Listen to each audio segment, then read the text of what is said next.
Saludos, gracias por permitirnos llegar a sus hogares a través de su programa Verdades al Aire. Hoy tengo la entrevista, hoy tengo aquí a mi amigo Guido Gómez Mazara, con quien quiero compartir y conversar sobre diferentes temas de interés colectivo, pero antes saludarle y darle la bienvenida formal. Gracias, hermano. ¿Todo bien? Mucha salud, sobre todo. Mucha salud. Ah, qué bueno. Si hay salud, todo lo demás yo apuesto a ti. Guido, quisiera comenzar preguntando cómo van los aprestos en tus aspiraciones a la precandidatura para la presidencia de la República por el Partido Revolucionario Moderno. Con mucho gusto. Mira, gracias por la invitación, Salomón. Tú sabes que nosotros tenemos que actuar en el marco de los plazos de la legalidad. Y quiero aprovechar la oportunidad para apoyar a la Junta Central Electoral en el reclamo de que los políticos nos ajustemos al marco de la legalidad. De conformidad con esos parámetros, el 1 de julio al 1 de octubre, donde deben organizarse todas las actividades formales. Yo mi lanzamiento lo tengo anunciado para el día 2 de julio. Frente a eso, nosotros lo que estamos en este trayecto es construyendo las líneas generales de nuestra propuesta. ¿En qué sentido? Regularmente en el país hay una fatal propensión a creer que las disputas internas tienen que terminar en fratricidas, y no es lo justo.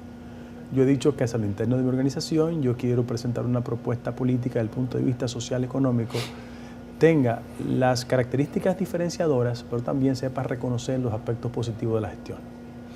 Yo he dicho que nuestra propuesta hacia la presidencia de la República es una propuesta con un mayor contenido social. ¿Por qué? Primero porque reivindica lo que representó el doctor Peña Gómez. Peña Gómez fue un político excepcional que se constituyó en una correa de transmisión entre los sectores populares y la búsqueda del poder. Pero también, después del ajusticiamiento de Trujillo hasta la fecha, la democracia dominicana es una democracia que ha demostrado avances innegables, pero hay una especie de carga social pendiente. En términos matemáticos, hace 25 años, 10% de los más ricos concentraban 34% del ingreso público. Hoy, 10% de los más ricos concentran el 55% del ingreso público. ¿Qué ha significado eso? Que en la medida que la economía dominicana ha ido creciendo, el proceso de concentración de la riqueza se ha reducido. Y tenemos un país lleno de mucha gente pobre y pocas personas con un nivel de ingreso superior. Frente a eso, yo siento que el modelo democrático dominicano y desde la perspectiva del PRM hay que producir una propuesta de mucho más cercanía a esos sectores históricamente excluidos. ¿Y eso lo cambia un presidente? Sí, creo que sí. Hay una visión diferenciadora, por ejemplo. La gente me dice, Guido, ¿cuáles son los aspectos coincidentes y discrepantes que tú tienes con el gobierno? ¿Lo voy a decir? No, yo quiero eso y quiero que me digas por qué específicamente tú crees que la gente debe votar por ti. En primer lugar, los elementos coincidentes y discrepantes. Y después, ¿por qué votar? Las coincidencias. Yo pienso que la actual administración, en el marco de una crisis internacional, ha evidenciado una enorme capacidad de crecer en las dificultades. 4% del crecimiento. En ese mismo orden, las políticas de recaudación con respecto al año pasado se incrementaron en 18%. Cuando tú ves que el gobierno compró Refidonza en una acción inteligente, te darás cuenta que avanzamos. La República Dominicana registra 14.000 millones de dólares como reserva. Esos son aspectos macroeconómicos positivos. ¿Dónde están los desafíos en el tema inflacionario? En la medida que el crecimiento de la economía sea menor que las políticas de inflación, evidentemente la desigualdad se va a profundizar. Por eso tú sientes que en aspectos fundamentales del país, canasta básica, el salario mínimo, son temas pendientes, las políticas sociales. Por ejemplo, yo estoy de acuerdo con que el gobierno distribuya un incremento sustancial de los receptores de los programas sociales. Pendiente de superar, pero no de enfrentar. No, pendiente de superar. Porque el gobierno lo está enfrentando. Pendiente de superar. Pasa que yo tengo una visión totalmente diferente. Mira por qué. Ahí voy a los elementos diferenciadores. Por ejemplo, el gobierno prefirió desde el principio una estrategia económica fundamentada en dos aspectos: alianza público-privada y fideicomiso. Yo hubiese preferido 1000 veces reducir el nivel de evasión fiscal, que el año pasado se registró un 61%, en primer lugar. Eso genera más recursos frescos al Estado. Pero también yo reduciría sustancialmente el nivel de exenciones fiscales. Alcanzó 5% del PIB. Eso es más recursos que el sector educativo. Y no se pueden hacer, digamos, ambas cosas, lo que está haciendo el gobierno, más lo que tú dices que hay que hacer. El único problema, porque la evasión, perdóname hermano, ¿se ha reducido o no? El nivel de evasión, pero se mantiene muy alto, 61%. Muy alto. El problema fundamental de economías como las nuestras es el siguiente, es el tema del endeudamiento. Mira por qué. La actual administración ha generado 30.000 millones de dólares de deuda. ¿Cuál es el inconveniente? Que cuando tú analizas el presupuesto nacional te darás cuenta que hay 21.000 millones de pesos mensuales dedicados al pago de los intereses de la deuda. Entonces, frente a eso, los servicios básicos en el país tienen dificultades. Es la primera vez en los últimos 25 años que la inversión es 2.5 del PIB. Es decir, en la medida que el gobierno destaque políticas públicas tendentes a incluir a los sectores históricamente excluidos, yo estoy de acuerdo. En el caso mío, yo pienso que hay aspectos a superar. El de mayor desafío, tema salarial. En el tema salarial. En la República Dominicana. Que se está enfrentando también. Bueno, el Comité de Salarios lo que ha hecho es establecer una alianza inteligente entre el gobierno, el sector privado y el sector sindical. Hasta que no pase oficialmente el incremento del salario, en la República Dominicana hay 16 categorías de salarios mínimos.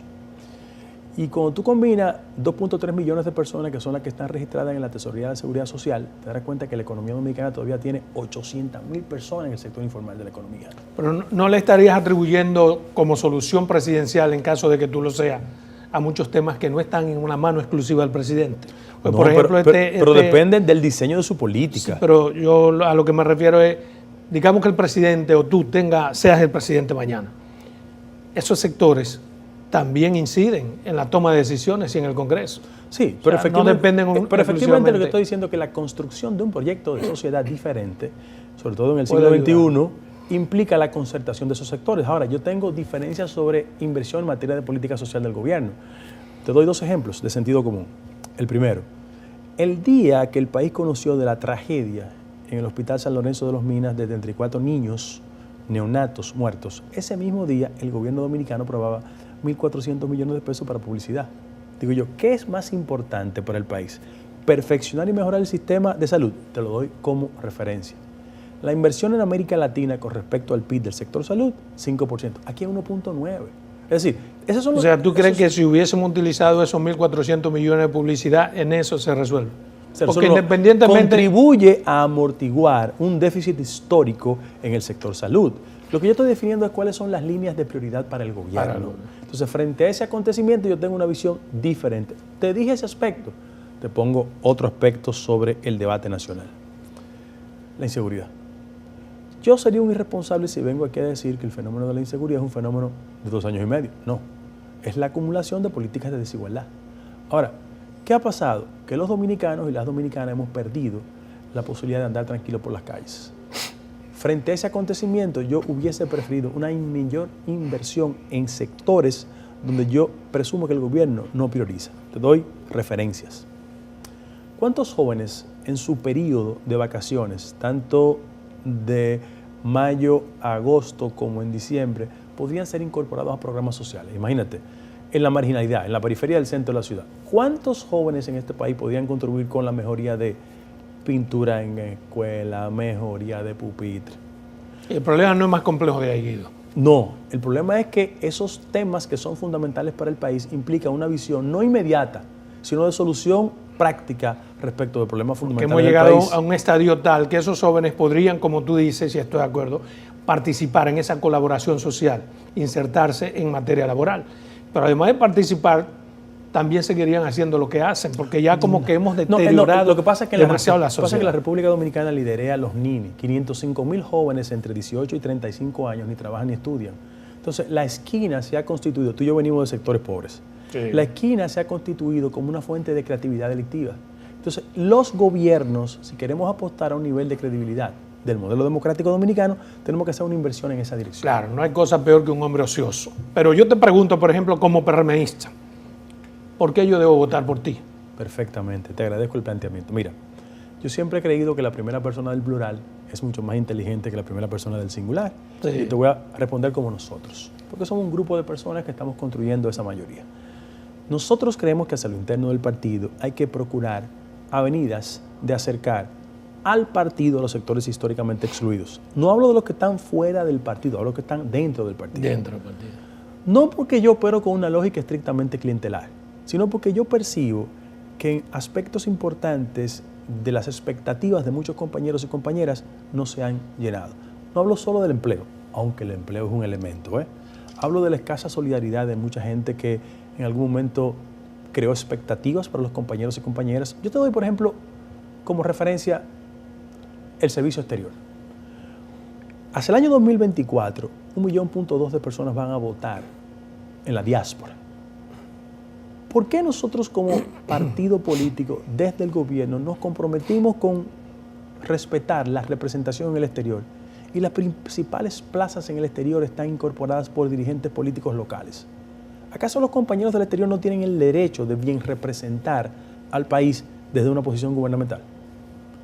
Regularmente la actitud que tenemos es un poco irresponsable porque en materia, por ejemplo, de remesas, la diáspora representó el año pasado $10,000 millones a la economía dominicana. Y esos compañeros que hacen campaña en muchas dificultades, a veces esperan una postura de mayor solidaridad desde el gobierno. Déjame decirte una cosa, solo 2% de las personas que están en el servicio exterior han sido profesionalizados, es decir, son empleados de carrera. El resto tiene la posibilidad de ser insertado en el aparato administrativo del Estado. Tú has basado tu campaña, tomando como punto de arma el descontento, lo cual es positivo y tiene lógica en materia política. Pero no es posible ayudar a corregir esos problemas desde adentro. Ah, no, sí, pero yo he hecho múltiples planteamientos hacia lo interno del partido. Lo que pasa es que por las características de un partido que la mayoría de los funcionarios institucionales están en el gobierno, hay poco espacio para las discusiones institucionales. Yo creo que si el partido tuviese funcionarios que actuaran al margen de la condición de empleados públicos, eso sería una dinámica perfecta. Fue el doctor Peña Gómez que habló del principio de la incompatibilidad. ¿Y cómo se logra eso? Por ejemplo, yo soy secretario general del partido, yo soy presidente, me fajé, armé un partido y ahora como soy presidente, yo me quedo al margen del gobierno. Porque la construcción mía como partido es llegar al gobierno. Perfecto. Entonces me voy a excluir pero de lo que he luchado. La única forma de llegar al gobierno no es con un empleo público.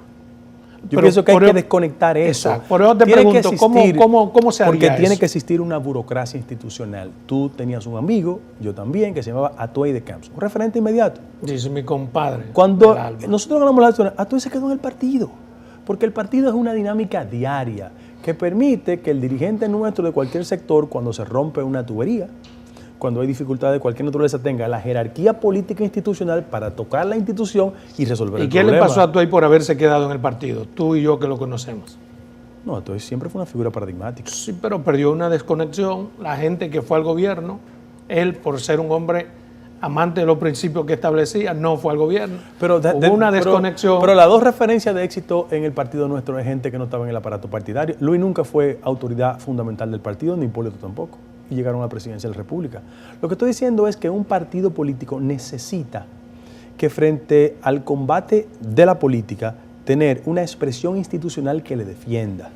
Bien, vámonos a la primera pausa comercial. Cuando regresemos continuamos ahí mismo, porque yo creo que lo que se ha hecho con Eddie Olivares responde a lo que tú estás planteando ahora mismo. Bien, continuamos aquí con esta interesante entrevista con Guido Gómez Mazara. Antes de irnos a pausa comercial, había un dato que estaba desarrollando. Sí. El hecho, por ejemplo, de que exista una condición de funcionario institucional le genera un aire específico en la relación con el gobierno. Porque hay aspectos del debate público que el gobierno no puede estar en el día a día. Para eso pusieron a Eddie Olivares, por ejemplo. Pero mi querido amigo y compañero de partido Eddie, evidentemente juega ese rol. Pero hay una especie de rezago en el tipo de relación entre el partido y el gobierno. Mira por qué. Porque la máxima autoridad institucional está en el gobierno.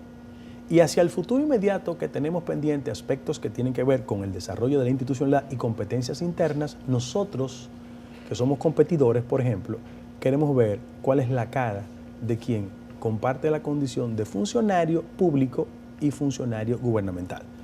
Aspectos esenciales.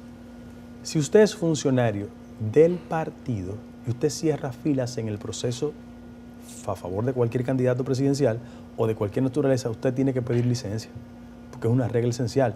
Si el presidente del partido y la secretaria general deciden en su legítimo derecho, ya han hecho pronunciamientos a favor del hoy presidente de la República, yo pienso que no es elegante que ellos sean funcionarios partidarios y pero están en los estatutos. Porque una cosa es que ética y estéticamente tenga el sentido que tú... Pero yo pienso que un político, y ellos dos dan manifestaciones de representar el nuevo rostro de la política, tiene que ir más allá del formalismo y la legalidad. hay aspectos de sentido común que implican eso. ¿Por qué? Porque ningún competidor se va a sentir en igualdad de condiciones cuando sienten que una autoridad institucional en su demarcación le aspira siendo autoridad partidaria a diputado, a alcalde, a senador. Eso no es elegante. Guido, ¿hasta qué punto, según tus conocimientos, es posible reelegirse desde el gobierno y a la vez mantener, digamos, tus principios de transparencia y de lucha contra la corrupción, que yo sé, o es mi entender, que es el principal, digamos, fuerte que tiene Luis Abinader? Mira, la trampa que tiene el compañero presidente respecto al tema de la repostulación, y yo soy amigo del modelo norteamericano, lo he defendido siempre, es que él ha dado manifestaciones anteriores de estar en contra de la reelección. Yo tengo varios videos de él. Por ejemplo, él siendo miembro del consejo de CDEE, yo era consultor jurídico de la presidencia, yo tengo la carta que él me envió diciendo por qué estaba en contra de la reelección de Hipólito Mejía. Pura y simple. Sí, yo tengo la carta. Bueno, pero digamos que es un cambio de criterio y cuando no tienes una atadura, un impedimento constitucional. Lo que pasa es, Salomón, que la sociedad dominicana no puede seguir acomodándose a las piruetas argumentales de la gente. El poder no te puede cambiar. Tú tienes que tener los niveles de coherencia elementales para que la sociedad te respete. Pero cambio de criterio es legítimo. Porque Guido, aquella frase de que una cosa es con guitarra y otra es con violín no es justa. Inclusive, una de las herramientas que ha motivado el descreimiento de la ciudadanía respecto a los partidos políticos y a los dirigentes es esa capacidad de cambiar de opinión.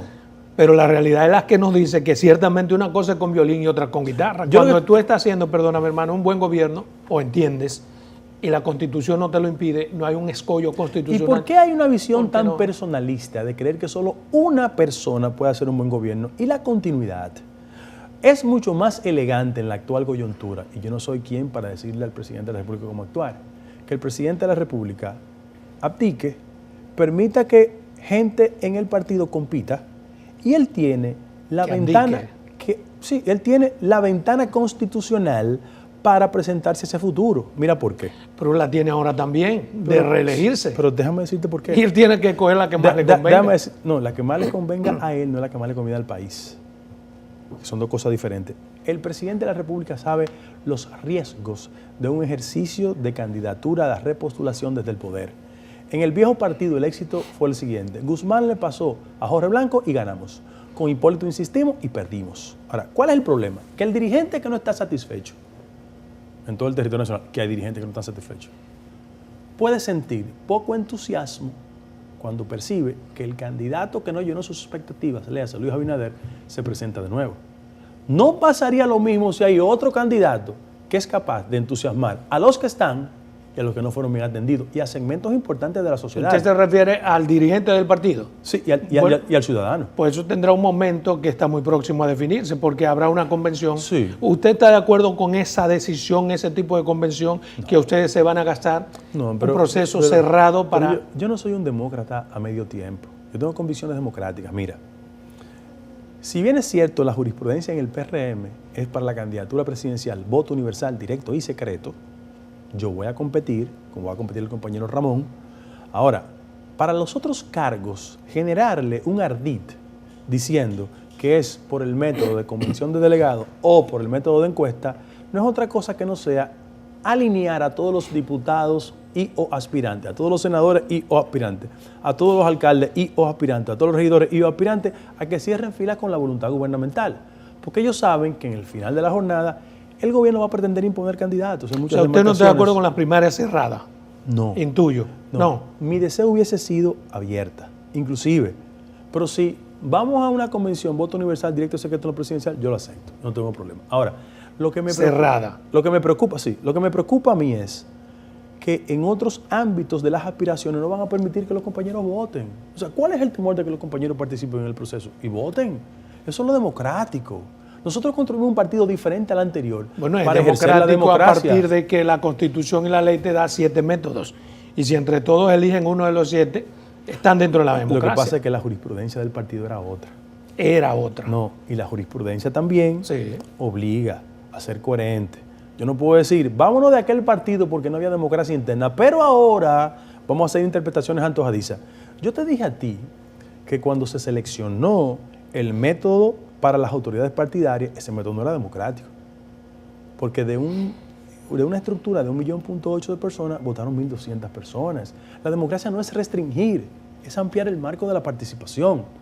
Y eso lo defendía Luis, Hipólito, cuando estábamos en el viejo partido. Yo tengo 500 videos y artículos de ellos diciendo eso. Pero en la práctica parecería que tú estás dispuesto a romper con ese esquema que otros han elegido y tú has decidido competir bajo esas reglas. Claro, voy a competir. ¿Qué dicen tus números? ¿Qué dicen los datos que te hacen tener como tanta fe para ir a un proceso? Yo estoy convencido que hacia lo interno del partido, nuestra propuesta se parece más al 80% de los dirigentes del PRD. Yo te voy a decir por qué.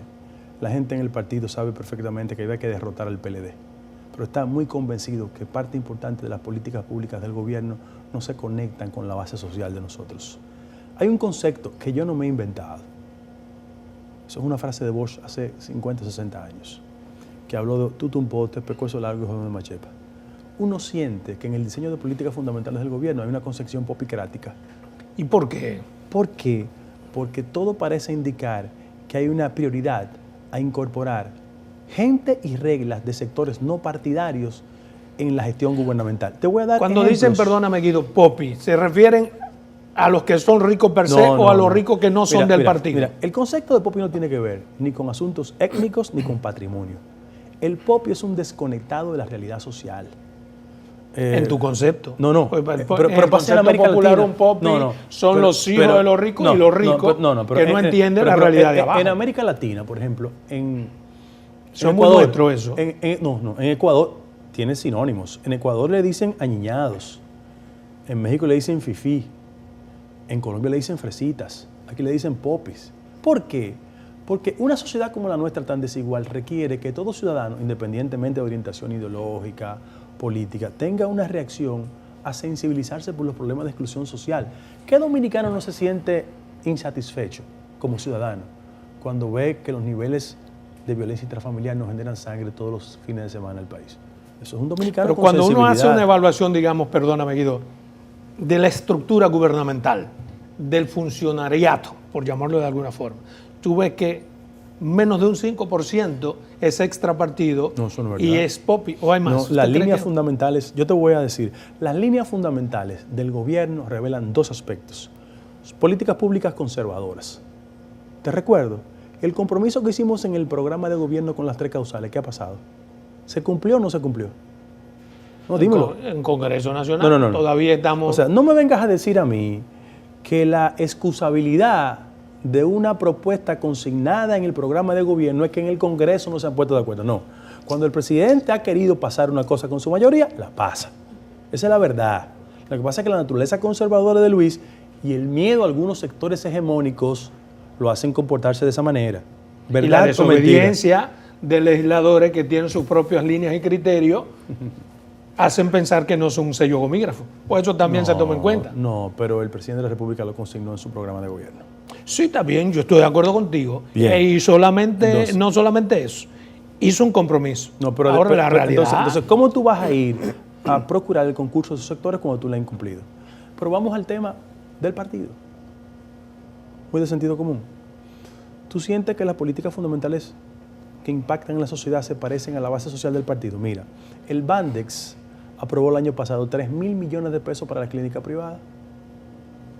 Yo pienso que el sector público no puede estar para financiar clínicas privadas cuando hay un problema de déficit en el sector hospitalario. Pues tú vas pero con es una un visión banco, el Bandex es un banco. del Estado.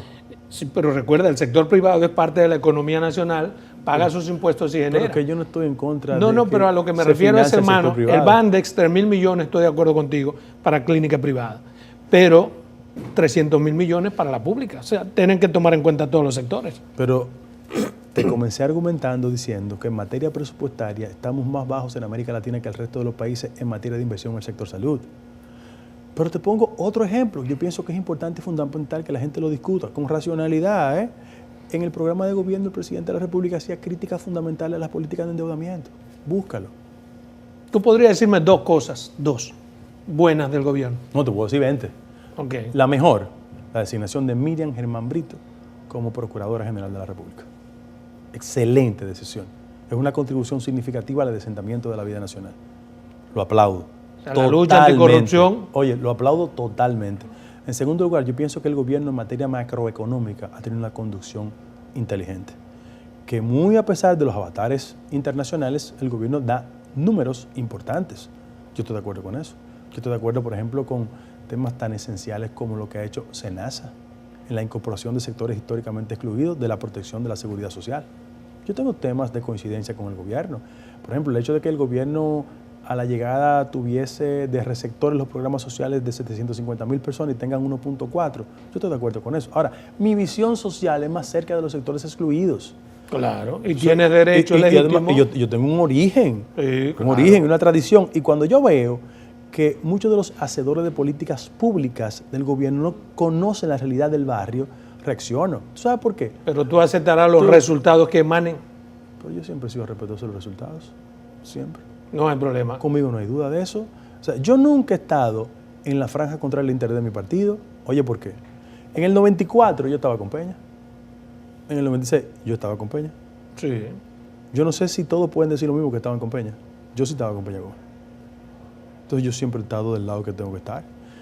Y para muchos que a veces se le olvida, recuérdense que yo me quedé en el partido desmantelando a Miguel Vargas por un acto de convicción personal, pero por un acuerdo, porque los que iban a mi casa eran Luis Abinader y Hipólito Mejía. Si a ellos se le olvidó, el problema de ellos.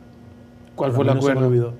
No, yo pienso que por convicción, Yo creía y estaba totalmente en el justo punto de que había que desinflar al PRD. Y ese fue el acuerdo, que te quede ahí para desinflar. No, a mí nadie me manda. Teníamos una coincidencia táctica al respecto. Que se convirtió en acuerdo. Sí, pero yo creo que también me llama la atención, y lo quiero usar como un grito deleznable, que gente ahora esté buscando acuerdos, pactos o entendimientos con esa franja insignificante del viejo PRD en la intención de inyectarles recursos públicos para que generen resultados electorales favorables y construir una alianza hacia futuro. Segunda pausa comercial, súper interesante. En 2 minutos seguimos ahí mismo. Bien, continuamos aquí con esta interesante entrevista con Guido Gómez Mazara. Aparte de todo lo que tú has dicho, parece que Luis también lo tiene presente y ha dado una frase en el día de ayer. Ha dicho, advierte a sus funcionarios que velará por la transparencia, control y auditorías. Para mí es una clarinada de alguien que se va a reelegir desde el gobierno, pero que no quiere entrar en la trampa de corrupción de su gobierno o del funcionariato. Lo primero que tiene que resolver es una cultura desafortunada. Él tiene que competir en una convención, eso es lo primero, y ganarla. En segundo lugar, ya hay manifestaciones de irracionalidad en la conducta de muchos funcionarios. Y que una jefa de salud en Barahona diga lo que dijo, obligando a gente. Eso es lamentable. En ese mismo orden, que el alcalde de Jorquillo obliga a los empleados a ir a actividades. Yo cuando me desplazo por el país sé perfectamente cuáles funcionarios llaman en demarcaciones a decir no vaya a los actos de Guido. Yo pienso que es un acto irracional en el siglo XXI. Pero también por aquello de la mujer del César. No solo tiene que ser bonita, ¿verdad? Ni elegante. El César no solo es seria, sino que tiene que aparentarlo. Entonces, frente a ese acontecimiento, yo quiero decir lo siguiente. ¿Qué garantía tienes tú que los principales áulicos de la reelección están en funciones públicas? Yo quisiera verlo en el proceso interno, no usando recursos públicos, no desplazándose en sus vehículos públicos. Yo quiero verlo. ¿Cuándo el ministro administrativo es empleado público, presidente del partido o activista de la reelección? Cuando el ministro de Obras Públicas es un funcionario público, activista de la reelección o dirigente del partido. ¿Cuándo? Eso hay que deslindarlo. Nosotros vamos a mandar una carta a la dirección del partido, para que se mantenga ese palpitar de Luis Abinader, que sé que tiene una convicción respecto a la transparencia y la corrupción. ¿Qué sería lo justo? Que ese funcionariato que dirige además pidan licencia. Pidan licencia. Eso es lo más elegante, que pidan licencia. Y en el otro orden es, para contribuir a esa visión de la nueva política, nosotros vamos a plantear oficialmente un debate. Nosotros vamos a depositar una carta en la dirección del partido. ¿O sí? Pero el presidente hoy le pedía debate a Hipólito Mejía cuando competían internamente y le pedía a Gonzalo Castillo. O sea, ¿por qué es que hay una enorme vocación para decir una cosa cuando está en la oposición y otra en el gobierno? Bueno, porque tú también, tú que eres un hombre inteligente y brillante, sabes que esa es una virtud que rebosa tu copa es el debatir. Sí. No necesariamente esa es la virtud del otro. Entonces el otro que conoce también, perdóname, sus virtudes y sus debilidades, no tiene por qué sentarse a debatir con una lengüita como la tuya. Pero o la de Ramón, o la de otro que surja. O la de Ramón. La pregunta es la siguiente. Mi querido Ramón yo Alburquerque. pienso que la base del partido y la sociedad es merecedora de un debate de ideas. Pero los debates no resuelven el problema, ¿eh? Yo pensaba que la nueva política y los postulantes de la nueva política la podían implementar. Y yo Ahora, estoy de acuerdo. tú verás 250 excusas para no ir a un debate. Y yo te voy a mandar todos los videos de Luis diciendo que quería un debate con Hipólito y lo que quería con Gonzalo. Lo quería con Gonzalo. Y con Hipólito internamente. Mire, usted que es un hombre que maneja datos, ¿qué dice el porcentaje de datos respecto a sus aspiraciones? ¿En qué lugar usted se colocaría en las tres aspiraciones posibles? Lo primero es que conmigo, como con otros, juegan al carácter invisible. Okay. Es decir, las encuestas financiadas por quien sea nunca convocan el sentir de los compañeros internamente. Fíjate que presentan a Luis como candidato, sin detenerse en el escalón de la convención interna. Pero yo te voy a hacer un recordatorio en la lógica de las encuestas. Las respeto todas. Creo mucho en la rigurosidad científica de las encuestas, aunque creo que los políticos dominicanos hemos contribuido a prostituirla. Mira, en el viejo Partido Reformista, el popular era Jacinto Peinado, ganó Eduardo Estrella. En la vieja competencia del PLD, el popular era Jaime David, ganó Danilo. La popular era Milagros, ganó Hipólito. La increíblemente bendecida por las encuestas era Margarita, ganó Abel. Porque eran populares, pero Sí. las encuestas no eran de popularidad, sino de preferencias electorales. No, pero en el caso, Son dos cosas distintas. en muchos casos establecían también preferencias electorales. Yo lo que creo es lo siguiente, que el proceso de convención interna va a servir como un acto de desquite de muchos compañeros y compañeras que se han sentido excluidos, pateados e irrespetados. Y entienden que la propuesta que más se aproxima a su interés es la mía. Y frente a eso yo no tengo la menor duda que vamos a ser exitosos. Mira por qué. Pero no tiene más o menos un porcentaje de quienes a lo interno del partido podrían apoyarte. No. Sí, yo estoy convencido que en la dirección media de la base del partido la mayoría va a estar conmigo. Inclusive hay funcionarios de primera línea y congresistas de primera línea que están conscientes de que el método que se ha implementado es la intención de que si ellos se mueven al margen de la lógica oficial, le van a perseguir, pero que van a estar conmigo militantemente. Porque le han pateado. ¿Cuántos senadores en su demarcación tienen poder para colocar a los compañeros? Pocos. ¿Cuántos diputados? Pocos. Tú sabes que para mí ese proceso interno que ustedes se van a gastar es súper interesante, sobre todo para que el PRM haga su propia autoevaluación, porque tus porcentajes tendrán una lectura, los de Ramón Alburquerque tendrán otra lectura, que el gobierno probablemente pueda asumir esa lectura y hacer los cambios que hay que hacer. Esa es la única ventaja que yo veo, de que le va a decir a alguno, mire presidente, usted tiene que cambiar ahí. Todo ese porcentaje de Guido significa que sus funcionarios se han vuelto locos, ciegos, sordos y mudos. Se han olvidado de la base y de todo el mundo. Yo creo que es interesante Y por eso. A mí me de no ser así, yo hubiese preferido que busque un acuerdo. A mí me alegra mucho que algunos funcionarios del gobierno sean los principales voceros de la repostulación del presidente. ¿Por qué? Porque tienen un nivel de impopularidad. Ya. Bueno, porque pasa que la del uno es muy fuerte y está sobrepasando. Mire, Vamos a esperar. me gustaría saber, Guido Gómez Mazara, ya saliéndonos del partido, en términos generales, en términos políticos, ¿cuál usted cree que es la posición del PRM? Así se le da una posición de 39 puntos, a Leonel 37. Mira, todas las encuestas que se hacen a un año de elecciones son instrumentos de promoción. De promoción. El que crea una encuesta a un año de las elecciones como que tiene una novia en Suiza, una ¿Cómo finca así? en Vengan a Ver y un amigo en el PLD.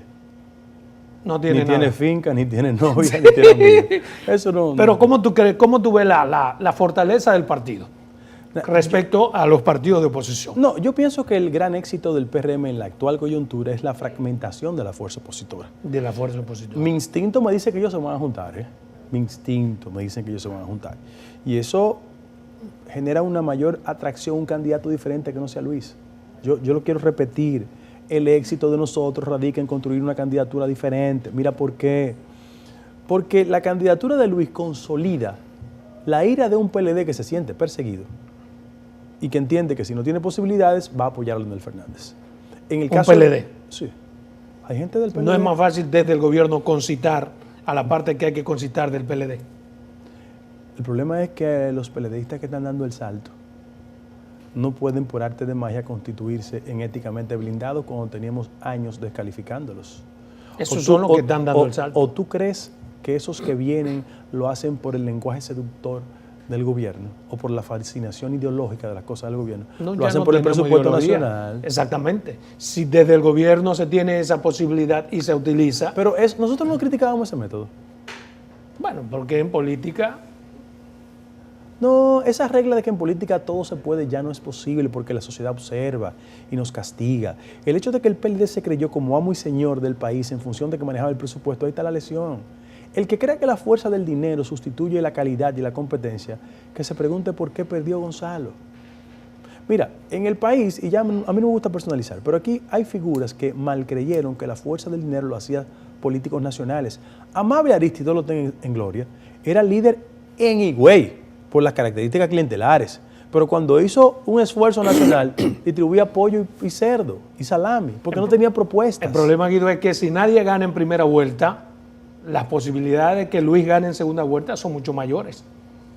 Las posibilidades de que el PLD le apoye a él en vez de a la fuerza del pueblo. Mira, si no hay lógica. resultados favorables en primera vuelta, en segunda vuelta la posición se va a unificar. Yo creo. Totalmente. ¿En torno a quién? A quien de ellos dos clasifiquen en mejor posición.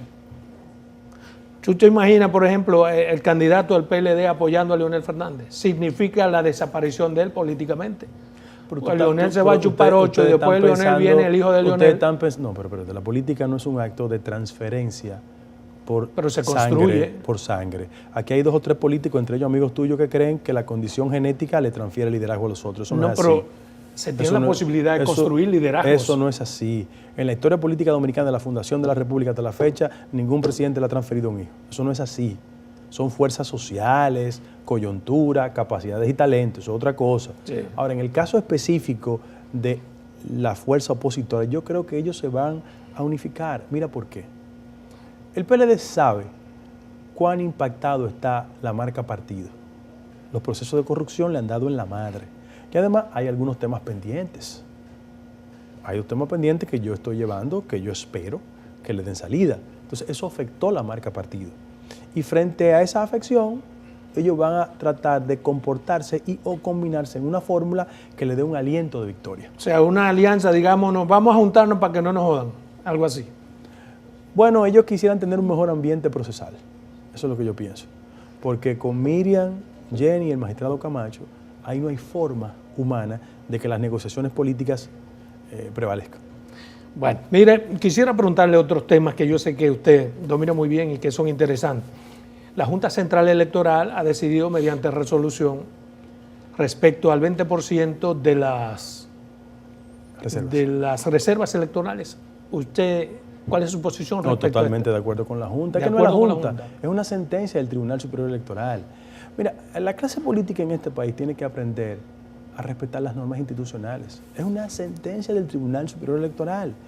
Y, ironía de la vida, quien dictó esa sentencia desde el Tribunal Superior Electoral es el actual presidente de la Junta Central Electoral.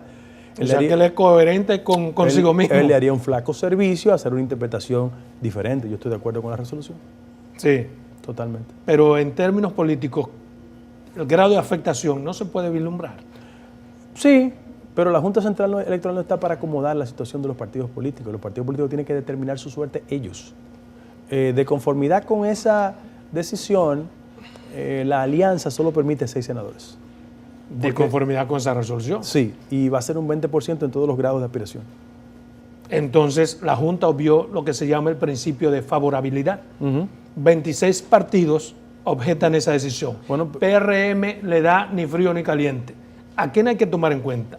A las mayorías de los partidos, porque, perdóneme, las mayorías no pueden ser tomadas al margen de la legalidad. Se hago el planteamiento precisamente porque la legalidad de la Junta está dada en el artículo 212 constitucional, que le manda a hacer cosas, no a interpretar cosas. Pero vámonos a una tercera pausa para que puedas ahí, sin interrupciones, decir lo que piensas.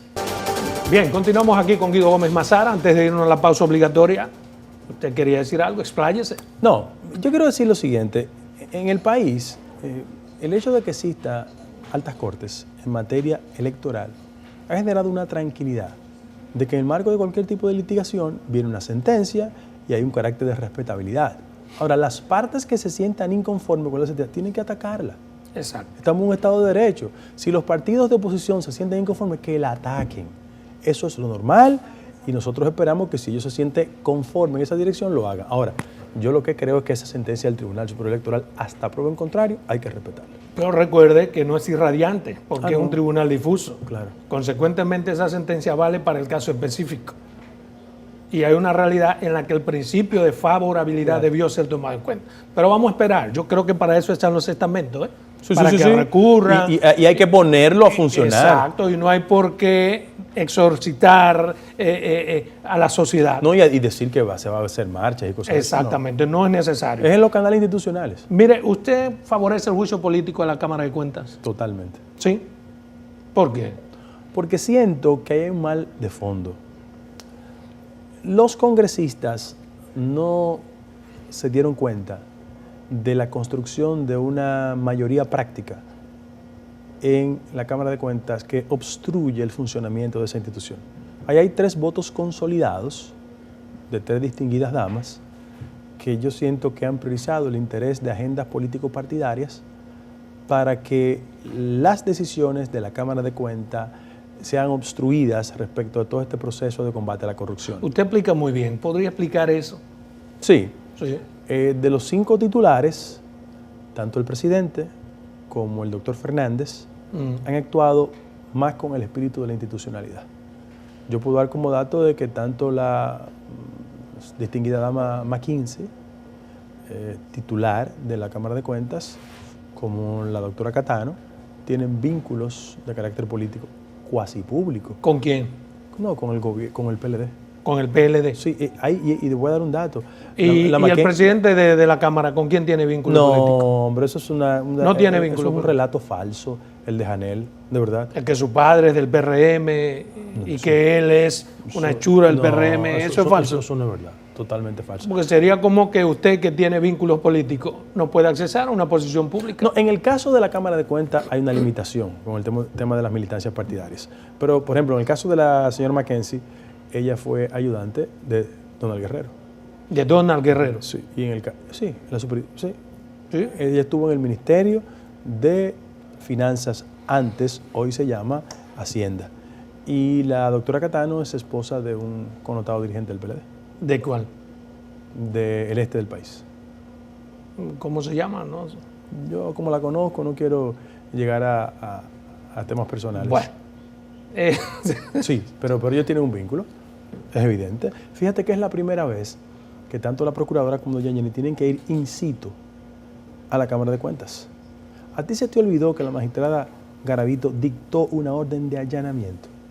Claro. Pero además al país hay que recordarle que el ex titular de la Cámara de Cuentas, concuñado de José Ramón Peralta, dijo de manera pública que se maquillaban auditorías. ¿Por qué era importante, entre comillas, maquillarla? Porque una auditoría emanada de la Cámara de Cuentas es la certificación ética del desempeño correcto de un funcionario público. Pero ¿y cómo se haría un proceso, digamos, en el Congreso? Porque para todo, yo soy un tipo eminentemente legalista y yo no saco de mi cabeza el principio de legalidad y de proporcionalidad. Sí, claro. El presidente ha cometido unos hechos, presidente como tal, pero no debe verse la medida, la decisión tomada con el presidente, no puede ser igual. En el caso de los los hechos que le imputan al presidente, hay una presunción de inocencia. Es para que lo voten de entrada. Es una presunción de inocencia.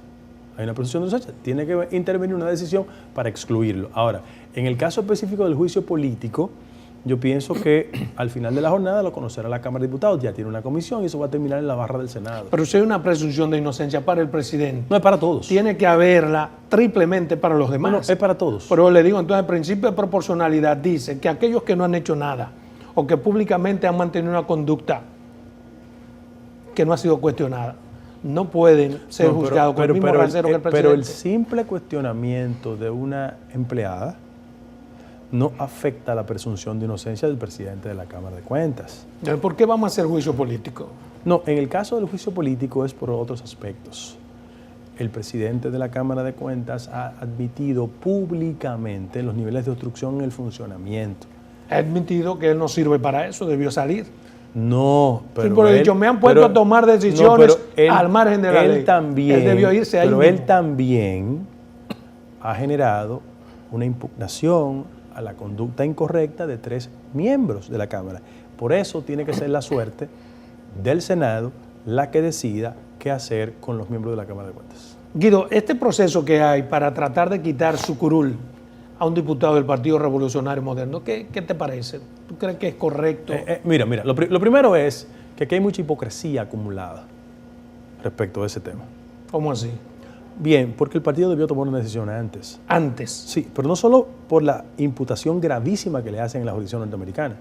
Es que como un argumento de excusabilidad, él utilizó en los tribunales de Estados Unidos demencia. La simple condición de demente obliga a excluirlo de la curul en la Cámara de Diputados. Recuerde que eso fue un simple argumento. No, bueno. Que el propio tribunal norteamericano no, este tipo no está loco nada. Pero si es un argumento para una cosa, también tiene que ser para otra. Y frente a eso, yo pienso y pondero que el partido debió actuar con mucho más velocidad en ese sentido. ¿Debió o debe? Porque todavía están... No. Ya el partido inició una acción tardía, pero solicitó su sustitución en la Cámara de Diputados. ¿Y qué esperan para enjuiciar o para procesar, en términos administrativos, a 4 regidores que son del partido? Uno vive en España, de Pedernales. Eso no tiene justificación. ¿Y por qué diablos hay que esperar que la sociedad enrostre esa cosa a un partido? Bueno, por eso yo siempre propugné y postulé por otro cuerpo directivo a lo interno del PRM, porque entendía que se iba a dedicar a los aspectos que sí dañan frente a la sociedad el comportamiento del partido. El silencio cómplice es una señal negativa respecto de esos temas y otros temas que están pendientes. No se debate en el partido. Es que no hay espacio para la discusión. Mira, yo quiero ser una persona que reflexiona positivamente sobre los temas del partido, porque esa es la herramienta. Y además este es un partido en construcción, un partido que producto de una coyuntura excepcional, salió de un lado hacia otro, armó una mayoría y ganó. Pero cuando tú ves que todavía hoy la Escuela de Formación Política en el partido no existe, sin embargo los compañeros le piden currículum y perfil, cuando un partido no tiene la capacidad de entrenar a sus dirigentes, tenemos grandes dificultades. Por eso yo tengo una visión, repito, como lo he dicho del primer bloque de la conversación, mucho más social, mucho más cercana a los intereses de la gente. Yo creo en la inclusión. Exacto. Guido, finalmente, tu valoración sobre el tema haitiano. Qué bueno. La forma repetitiva en que República Dominicana quiere ser utilizada para cosas que no nos convienen como nación. Mira. Y la forma en que el gobierno ha afrontado eso. Mira, todo Estado tiene derecho a definir sus políticas en materia de migración. La República Dominicana no puede ser la excepción. Nosotros, en el marco de lo internacional, hemos perdido la batalla porque las características del pueblo haitiano generan una sensibilidad natural en las franjas liberales y progresistas de Europa y de Estados Unidos. En Estados Unidos está gobernando los liberales y progresistas del Partido Demócrata. Y para ello, un país de histórica dictadura, el más pobre del hemisferio, genera una reacción natural. Ahora, si hay un país que ha sido históricamente solidario con el pueblo haitiano, somos los dominicanos. A tal punto de que hay una parte importante de la desgracia haitiana que cuando toca, el primer país que llega es el dominicano. Ahora, nosotros no estamos en capacidad financiera de seguir sosteniendo la situación de sección que vive el pueblo haitiano.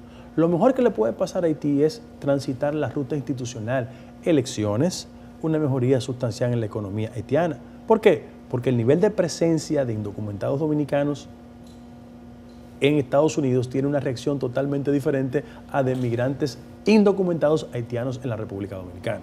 Frente a eso, yo aspiro y espero que la comunidad internacional haga conciencia de que nosotros no podemos sostener la situación haitiana. Bueno, Guido, siempre contigo el tiempo es demasiado breve, así que yo espero y te comprometo a que, pasado el proceso de candidatura, puedas volver aquí a este programa Verdades al Aire. Placer y suerte, hermano. Afecto. Vámonos.